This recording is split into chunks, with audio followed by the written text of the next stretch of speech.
dia, meus amores. Bom dia, boa tarde, boa noite, independente do horário que vocês venham vendo esse vídeo. Eu espero que vocês estejam vendo e fazendo as anotações de vocês, né?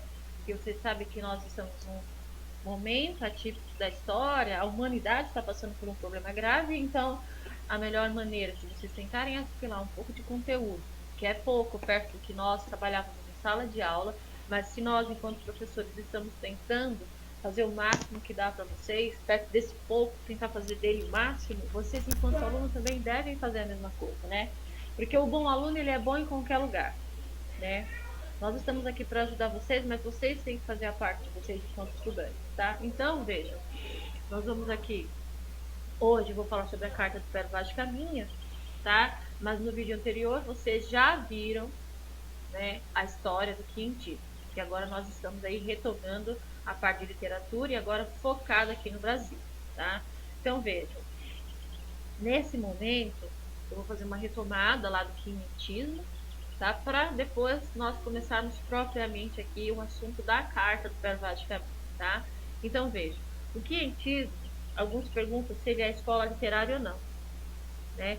Não é uma escola literária no sentido quando você pensa que não é uma obra de brasileiros para brasileiros. Ela não tem aquela pegada de livro, ela não quer encantar, né? Ela não quer causar um encantamento. Não no sentido literário da coisa, né? Eu não estou criando personagens, eu não estou criando enredo, eu não estou criando romance. Eu estou fazendo descrições, né? Então, esse período do quinhentismo aqui no Brasil se refere ao ano de descobrimento, os anos de descobrimento, né? De 1500 a 1600, 1700, por aí vai. Então vejam, são cartas de informação sobre essa terra nova que, entre aspas, foi descoberta, porque vocês sabem que ele não foi descoberto, né? Essa rota já existia, tá? Aí você ouve dizer que eles estavam em busca da rota das Índias e acabaram aqui. Não, não é assim, né? Uma coisa vocês têm aí o professor de história para tirar essas dúvidas para vocês, mas vocês sabem que não é assim, né? Eles vieram para cá porque já conheciam essa rota e decidiram aportar aqui para ver se essa terra nova valeria a pena financeiramente. Tá? Tudo uma questão de dinheiro aí no caso, tá? Então, o quinhentismo é um movimento de escrita não do Brasil, né? Não de brasileiros para brasileiros, mas de portugueses para portugueses, escrevendo o que eles encontraram nesse novo continente, né? E escrevendo para quem? Tinha um destino certo essa carta, não era para o povão, era para a corte portuguesa, para informar se essa terra valia a pena financeiramente se estabelecer aqui para ela ser explorada, tá? Não é uma escola literária, tá? É um momento de descoberta e a leitura de informação. Quando eu falo de informação é porque ela tem um teor muito mais pesado de descrição, informações, e essas informações e essas descrições vai de 1500 até 1600 e pouco. Então elas são feitas por viajantes, por cronistas, por padres, jesuítas, tá? Então, são essas pessoas que vieram nessas embarcações, alguns viajantes para curiar, para saber o que tinha, né? Os mandados pela corte mesmo, os jesuítas que vieram para cá para catequizar e assim sucessivamente, tá? Os padres jesuítas, a intenção dele mesmo era catequizar, resgatar essas almas que eles consideravam perdidas, né? Que é as dos índios, tá? Pero Vaz de Caminha, que vai contar sobre o descobrimento do Brasil, desde o momento em que uma parte que eles avistam a terra até o momento em que eles descem e vão sendo explorados, né? Então, há uma descrição muito exagerada na carta, porque eu preciso mandar lá para a corte de Portugal tudo o que eu sei sobre essa carta, tá? Então, o quinhentismo é uma descrição do território português, do território brasileiro, ainda sem que eles só naquela dimensão ali onde eles estão, e eles ainda nem imaginam o quanto que essa terra ela é vasta e bonita, tá? Eles não faziam ideia de que aqui tinha ouro não, tá? Então não há nessa carta do Pero Vaz de Caminha e nas cartas dos outros cronistas ou viajantes uma preocupação com estética literária. Eles não estão preocupados em criar figuras de linguagem, um personagem para que você se apaixone ou torça, não. Eles querem apenas informar, tá? Porque a função não é, né, a função da carta ou das cartas não é causar o encantamento como você tem em uma obra de arte, num livro, mas sim escrever apenas, tá? A literatura de catequese, ela já vai ser um pouco mais elaborada, por quê? Né? Porque os padres, eles tinham o domínio da escrita, eles eram padres, então é uma escrita muito mais teocentrista, então eles vão usar poesias para falar de Deus, para falar dessa terra, para tentar catequizar os índios, tá? Então tem um tom muito mais didático, pedagógico, porque aí eles vão fazer o quê? Vão misturar a língua indígena com a portuguesa para tentar falar sobre os elementos da religião católica e assim catequizar os índios no futuro, né? Então, a poesia religiosa é uma conquista espiritual dessas almas que eles consideravam perdidas e danadas, tá? Então, a preocupação não tem essa preocupação com a estética, porque a intenção da obra, das obras nesse momento, essas cartas, é apenas informar. Então, eu coloquei aqui um trecho da cartinha do Quero Vaz de Caminha, que é o assunto desse vídeo, tá? Então, aqui é um trecho só. A feição deles é serem pardos, maneira de avermelhados, de bons rostos e bons narizes, bem feitos, andam nus, sem nenhuma cobertura, nem estimam de cobrir ou de mostrar suas vergonhas. E nisso tem tanta inocência como em mostrar o rosto. Então vejam, a gente já começa, né, com essa descrição dos índios, que é os nativos que moravam aqui, os verdadeiros donos, né? Aí agora vamos falar da carta em si. Tá? A carta em si, ela tem 4 elementos essenciais, que são os que a gente vai abordar agora aqui, tá? Vocês vão ter que ler a carta, porque eu vou pedir um resumo da carta, tá? Uma resenha. Na verdade, eu quero uma resenha, porque eu quero a opinião de vocês sobre a carta, tá? Então, vocês vão precisar ler ela na íntegra depois, tá? Então, ela tem 4 elementos aí, tá? A ausência de bens visíveis, e quando a gente fala de ausência de bens visíveis, né, é porque eles não sabem se aqui tem ouro ou não. Então, Pero Vaz de Caminha é o escrivão dessa carta, no ano de 1500, tá? As caravelas lá do Cabral, elas aportam aqui no Brasil, né, chegando a esse novo continente. Eles percebem que o território é imenso, mas eles ainda não têm ideia do quanto imenso que é. E essa carta do Pero Vaz de Caminha, ela vai ficar perdida, entre aspas, aí, por 3 séculos. 3 séculos, tá? Então, ela registra esse primeiro confronto entre os índios com os brancos, tá? Então, através da carta, o que o Pero Vaz de Caminha tentou? Ele tentou registrar tudo que havia ali, desde o abacaxi, a fruta mesmo, tá? A fruta, abacaxi, porque eles achavam ela linda, né? Por ter aquela coroa simbolizava um rei também, a coroa de um rei. Então, causou espanto, né? Porque era algo inédito. Tudo que eles viam aqui quando eles chegaram era algo extremamente inédito, novo. Aves, árvores, pessoas que eles nunca haviam visto, tá? Então, como descrever numa carta algo tão inédito? Como fazer isso? Né? Como é que eu vou descrever para os portugueses uma fruta como o abacaxi, sendo que a Europa não sabia o que era? Então, a curiosidade vai permear toda a carta, não só a do Pero Vaz, mas como as de todos os outros viajantes e cronistas desse período aí, né? A peculiaridade, né? As peculiaridades dessa terra nova é o que vai causar mais espanto, né? Então havia uma espécie de hierarquia dentro da carta, né? Para quem é que eu vou mandar, né? O que era importante realmente relatar para a coroa portuguesa, né? O que eles queriam saber se tinha ouro aqui, né? Eles vieram com essa sede. Então, é interesse pela fome do ouro. Por isso que eu falei para vocês da ausência dos bens invisíveis. Essa busca, essa fome pelo ouro. Que ele logo de cara vai aparecer na carta aí quando os 2 índios sobem na nau, né? E eles se aproximam lá do Cabral e eles veem ele cheio daqueles colares reluzentes e o índio aponta para o colar e para a terra. Ou seja, eles quiseram acreditar, não foi o índio que disse, mas os portugueses, como é o que eles queriam, né, deduzir, é que aquela terra havia ouro, né? Há uma certa indicação de que essas joias, de que esse ouro, né, pelo menos pelos gestos que eles resolveram interpretar dessa forma, existiam naquela terra ali, né? Já que os 2 índios, Eles subiram e mostraram e apontavam dos colares do Cabral e apontavam para a terra. Então eles não era garantido, tá, que houvesse ouro, tá? Mas eles preferiram acreditar nisso. Então veja, eles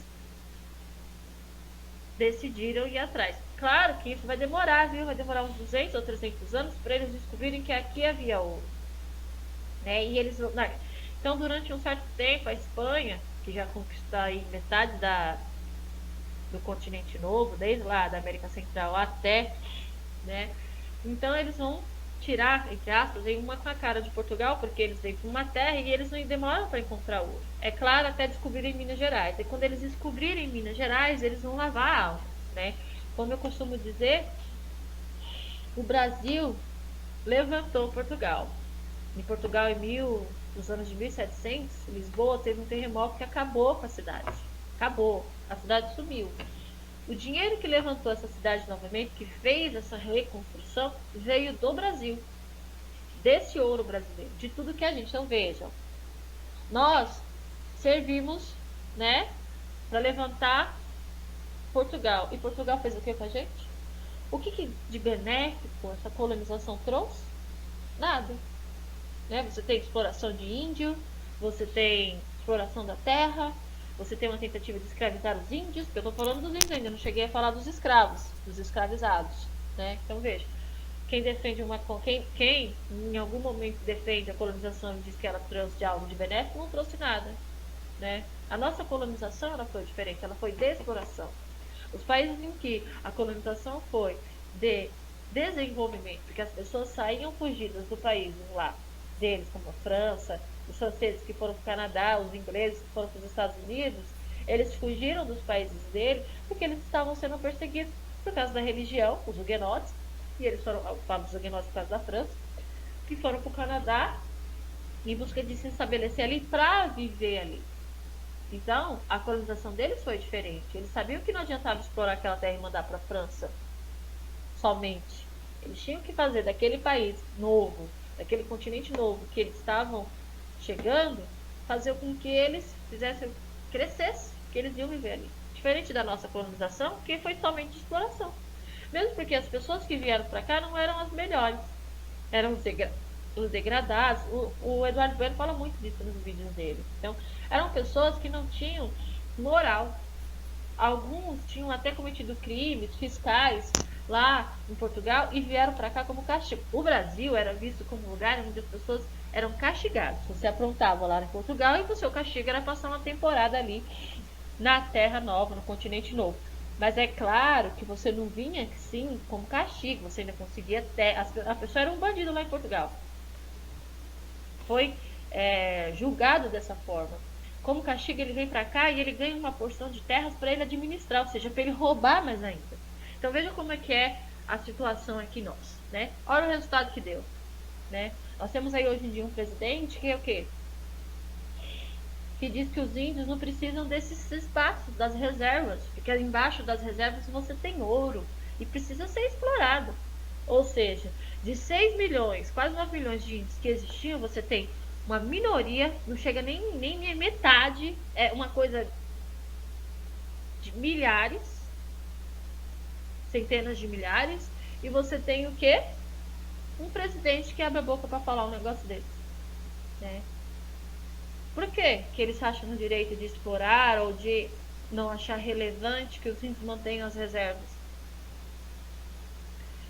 Esse aí é um traço de gente sem escrúpulo, como os portugueses que vieram para cá e tentaram escravizar os índios, roubaram a nossa terra e até hoje essa história de roubalheira não muda, né? Então vejam, essa aí é o primeiro elemento, né? A ausência de bens visíveis, né? Eles não sabiam se existia ouro, mas deduziram que tivesse. No momento em que os índios entraram e ficaram apontando, eles deduziram porque eles quiseram, tá? Porque os índios não disseram que tinha, só apontaram. Como a ganância e a vontade era essa, eles deduziram que tinha, né? O segundo elemento que aparece bastante na carta, né, é a nudez indígena, né? A nudez dos índios e das indígenas. Você imagina que você tem homens há meses dentro de um navio e eles aportam numa terra onde você vê pessoas nuas, bonitas, limpas, né? Aí a falsa moral vai dizer que eles não têm vergonha de mostrar as suas vergonhas, obviamente, eles fazia parte da cultura deles, né? Então, a segunda coisa, né, que aparece na carta é a força dessa nudez, né? Das índias que não sentiam vergonha, como eu disse, de mostrar sua nudez. Então, essa descrição vai tomar boa parte da carta. Boa parte. E não é porque ele está com falso moralismo, não. É porque realmente ele achou interessante, tá? Então, vê-la nua, ver essas pessoas nuas, verem as mulheres nuas, foi algo inesperado, né? Que nunca passou pela cabeça deles e que talvez essa ideia de você ver um monte de mulher nua, talvez se tivesse sido uma fantasia desses homens em algum momento da vida, mulheres nuas, não as indígenas. Aí eles chegam numa terra bonita, que lembra o Jardim do Éden, o paraíso perdido, e você encontra essas pessoas nuas, você vai se esbaldar, né? Ele faz uma carta onde diz que tem que resgatar essas almas, e os jesuítas vão usar isso como desculpa também, que essas almas estão perdidas porque não se conectam a Deus, mas é puro falso moralismo, né? Porque eles vão chegar aqui, eles vão violentar essas mulheres, eles vão dormir com essas mulheres, porque eles vão se achar no direito de fazer isso, como desbravadores dessa terra, tá? Então, a ausência da vergonha, dessa nudez, vai deixar esses portugueses aí um pouco abismados, tá? Essa nudez, ela vai ser descrita também em outros textos de informação, não só o do Pero Vaz de Caminha, tá? Agora uma outra, né, um outro elemento dessa carta que vai aparecer bastante é a riqueza natural do nosso país. Isso vai aparecer de monte, tá? Porque é uma terra realmente muito bonita, né? Porque se você pensar na Europa, é um continente velho, né? Quando penso em Europa, eu sempre lembro da Inglaterra, sabe essa coisa meio acidentada, suja, fedida, tá? E você chega em um país, em um novo continente, e tudo é lindo, você tem natureza, você tem aves, você tem, né, água limpa, obviamente que você fica encantado. Então, eles vão descrever tudo aquilo que a fauna e a flora oferecem, tá? Essa perfeita união, né? Então, é essa ideia do Éden, né? Essa ideia de que o novo mundo é o Éden. E os indígenas é como se fossem Adão e Eva, que andam nus e são inocentes antes de comerem a maçãzinha, né? Aí os jesuítas vão vir, lógico, para salvar essas almas perdidas, porque na concepção deles eles tinham esse direito.